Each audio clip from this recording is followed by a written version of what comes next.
ఈరోజు దోసకాయ పప్పు చేస్తున్నాండి.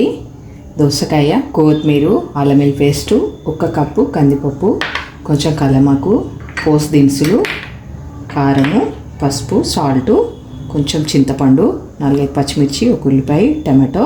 చాలా బాగుంటుందండి. స్టార్ట్ చేసుకుందాం. ఈ దోసకాయ చిన్న చిన్న ముక్కలు ఆలుగడ్డలాగా కట్ చేసుకుందామండి. ఇప్పుడు ఆయిల్ వేసుకుందామండి. ఆయిల్ వేసుకొని కొంచెం కందిపప్పు ఫ్రై చేసుకుందాం. ఇప్పుడు పప్పు వాష్ చేసుకున్నాం మంచిగా.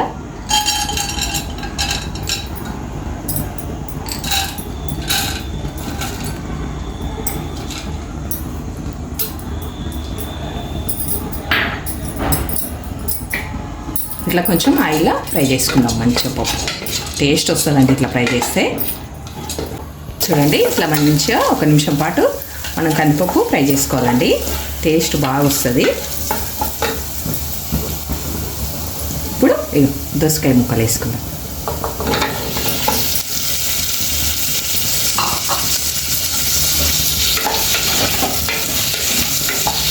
చాలా బాగుంటుందండి. మీరు కూడా ట్రై చేయండి. చాలా అంటే చాలా బాగుంటుంది.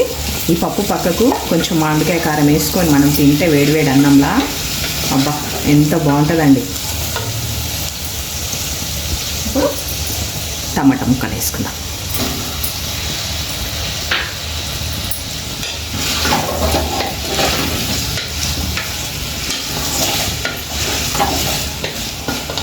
ఇప్పుడు కాటు పెట్టుకొని 4 పచ్చిమిర్చి వేసుకుందాము.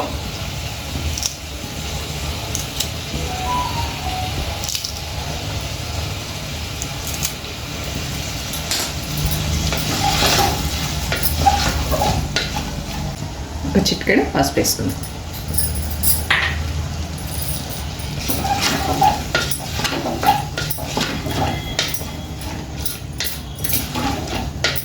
ఇవన్నీ కొంచెం అన్నీ ఫ్రై చేసి మనము ఉప్పు, కారము, పసుపు అన్నీ వేసేసి ఒక 2-3 విజిల్స్ పెట్టుకుంటే ఆ తర్వాత మనం దీన్ని తాలు పెట్టుకుంటుంటుందండి.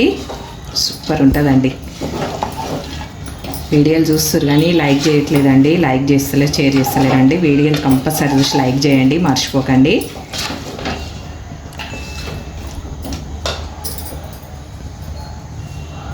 ఇప్పుడు 1 ఉల్లిపాయ ఇట్లా పెద్ద పెద్దగా కాటు పెట్టి వేసేసుకుందామండి. 4 ముక్కలు చేద్దామండి. చిన్న ఉల్లిపాయ.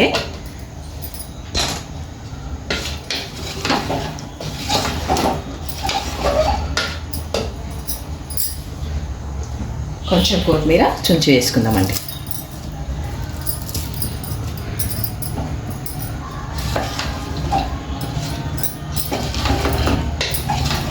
ఇప్పుడు కొద్దిసేపు 2-3 నిమిషాలు ఫ్రై చేద్దామండి. ఇది 1 నిమిషం ఫ్రై అయింది కదండి. కొంచెం ఒక రెక్క చింతపండు వేసుకుందామండి. చింతపండు వేసుకోకపోతే కూడా మీ ఇష్టం అండి. టమాటాతోటి కూడా బాగా అవుతుంది. కొంచెం చింతపండు వేసుకుంటే ఏమవుతుందంటే పుల్ల పుల్లగా మంచిగా ఉంటుందండి. టేస్ట్ బాగుంటుందని కొంచెం అంతా వేస్తున్నాండి నేను ఇలా. ఇట్లా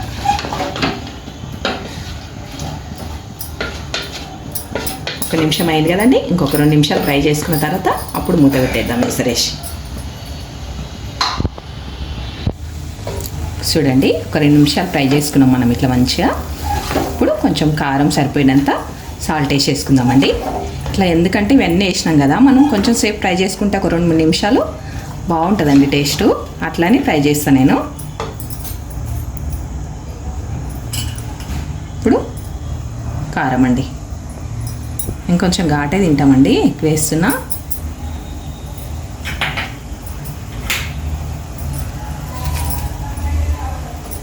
సరిపోయినంత సాల్ట్ అండి. తర్వాత వేసుకుందాం సరిపోకపోతే.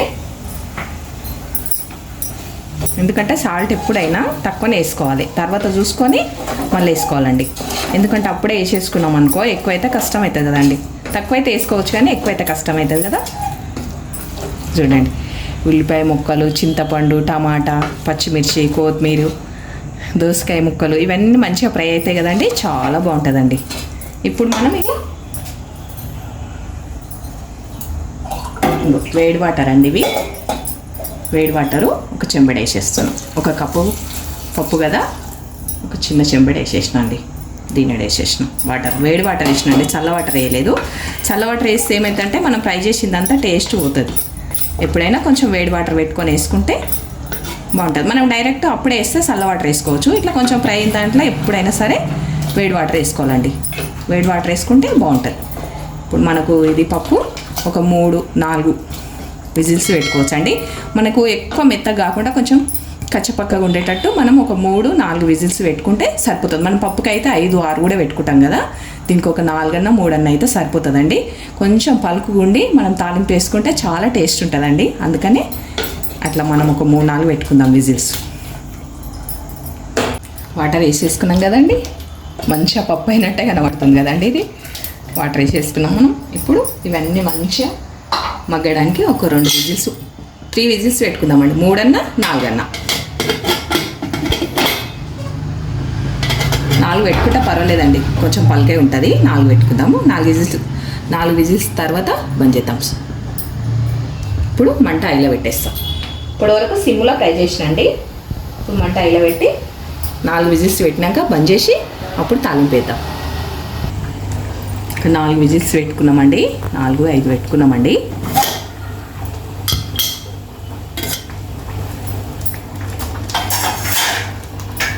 చూడండి ఎంత బాగా అయింది. ఇట్లా ఎక్కువ మెత్తగా కాకుండా పప్పు ఇట్లా ఉండాలండి. ఇట్లుంటే మనం దీన్ని కొంచెం ఇట్లా తాలింపు వేసుకుంటే చాలా బాగుంటుందండి.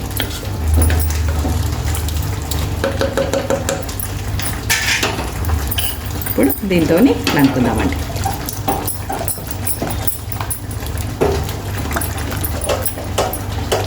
ఎక్కువ కాకుండా కొంచెం కచ్చపక్క ఉంచుకోవాలండి, చాలా బాగుంటుంది.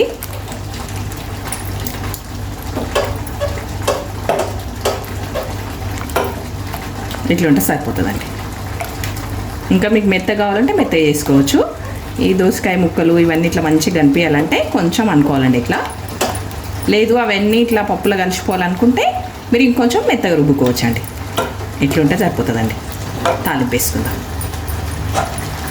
ఇప్పుడు తాలింపుకు సరిపోయినంత ఆయిల్ వేసుకుందామండి. మనం కొంచెం ఫ్రై చేసుకున్నాం కదా ముందు. ఇప్పుడు ఆయిల్ వేడైంది కదండి, తాలింపు గింజలు వేసుకుందాం.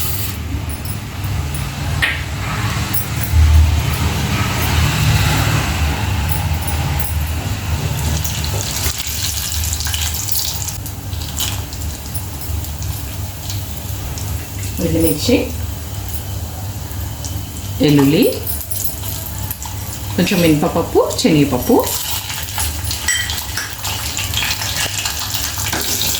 మీరు కూడా ఇదే ప్రాసెస్లో చేయండి, చాలా అంటే చాలా బాగుంటుందండి. కంపల్సరీ వీడియో నచ్చితే లైక్, షేర్, కామెంటు చేయకుండా మర్చిపోకండి. చిన్న లైకే కదండి అడిగేది. సబ్స్క్రైబ్ చేయండి. చాలా అంటే చాలా బాగుంటుందండి. చిన్నపిల్లలు కానీ పెద్దవాళ్ళు కానీ ఎవరైనా ఇష్టపడతారండి. పప్పు వేసుకుందామండి.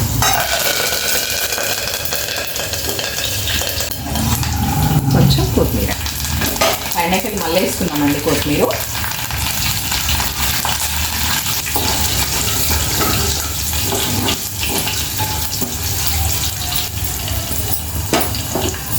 కొంచెం అంతా టేస్ట్ కొరకు అల్లం వెల్లుల్లి పేస్ట్ వేసుకుందామండి. కొంచెం అంటే కొంచెం వేసుకుందాము, ఎందుకంటే మనం వెల్లుల్లి వేసినాం కదా. కొంచెం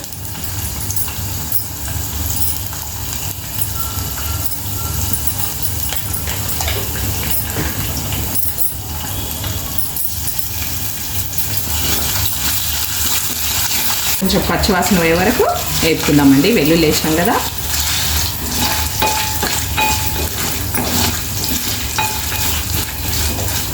కళ్యామాకు ఎప్పుడు మాడనియద్దండి. ఇట్లా మంచిగా ఫ్రై కావాలి. ఎప్పుడైనా తాలింపులా ఏవి కూడా ఎక్కువ మాడిపోకుంటే ఇట్లా ఫ్రై అయినాయి అనుకో చాలా బాగా టేస్ట్ వస్తుంది. మరీ నల్లగా ఫ్రై అయినాయి అనుకో టేస్ట్ రాదండి. ఎప్పుడైనా సరే ఇట్లా ఈ మాదిరిగా ఫ్రై అయితే చాలా బాగుంటుంది. ఈ పప్పు ఇప్పుడు ఇందులో వేసేసుకుందాం.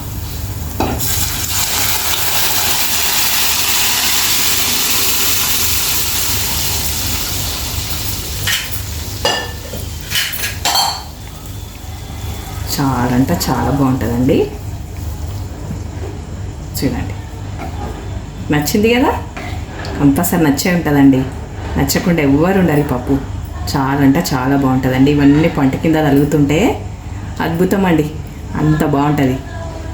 మీరు కూడా కంపల్సరీ ట్రై చేయండి, టేస్ట్ చూడండి, నచ్చితే లైక్ చేయండి. చాలా అంటే చాలా బాగుంటుందండి. ఇప్పుడు ఫైనల్గా మనం కొత్తిమీర వేసి ఒక్క నిమిషం మగ్గిద్దామండి. కొత్తిమీర వేసినాం కదా, ఒక్క నిమిషం మనం మగ్గించి స్టవ్ ఆఫ్ చేసుకోవడమే. ఓకే, ఒక నిమిషం.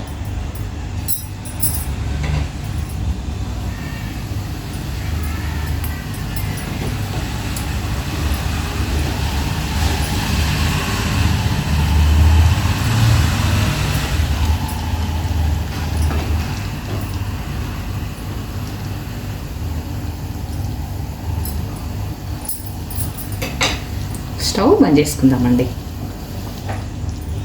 దోసకాయ పప్పు తయారు చేయంగా మీరు చూసారు కదండి, ఎంత బాగుంది. ఈ దోసకాయ పప్పు మీకు నచ్చినట్టయితే లైక్ చేయండి, షేర్ చేయండి, సబ్స్క్రైబ్ చేయండి. కంపల్సరీ లైక్ చేయండి, మర్చిపోకండి. నా వీడియో చూసిన వాళ్ళందరికీ ధన్యవాదాలండి. చూసి వదిలేయకండి, కంపల్సరీ లైక్ చేయండి. మీరు కూడా ట్రై చేసి టేస్ట్ చూడండి, టేస్ట్ చూసి కామెంట్ రూపంలో నాకు తెలియజేయండి. చాలా అంటే చాలా బాగుంటుందండి. మీరు కంపల్సరీ ఒకసారి ట్రై చేయండి.